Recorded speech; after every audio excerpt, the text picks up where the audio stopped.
জুলাই জাতীয় সনদে স্বাক্ষর করেছেন প্রধান উপদেষ্টা ডক্টর মোহাম্মদ ইউনূস ও বিভিন্ন রাজনৈতিক দলের নেতারা।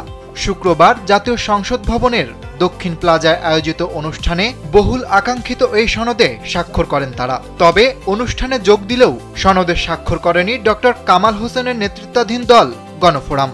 সংগঠনের সাধারণ সম্পাদক মিজানুর রহমান গণমাধ্যমকে জানান, সংবিধানের ১৫০-এর ২ নং অনুচ্ছেদ বিলুপ্ত করার প্রস্তাব এবং পঞ্চম, ষষ্ঠ ও সপ্তম তফসিল বাদ দেওয়ার বিষয়ে আমাদের আপত্তি ছিল। আমরা বলেছিলাম এগুলো সংশোধন করা হলে সই করব। আমাদের আশ্বস্ত করা হয়েছিল, কিন্তু অনুষ্ঠানে গিয়ে চূড়ান্ত কপি না পেয়ে আমরা স্বাক্ষর থেকে বিরত থাকি। তবে শনিবার জাতীয় ঐক্যমত্য কমিশনের জনসংযোগ কর্মকর্তা পবন চৌধুরী জানান, আগামীকাল রোববার দুপুর 12:30টায় জাতীয় সংসদ ভবনের এলডি হলে জুলাই জাতীয় সনদ 2025-এ স্বাক্ষর করবে গণফোরাম।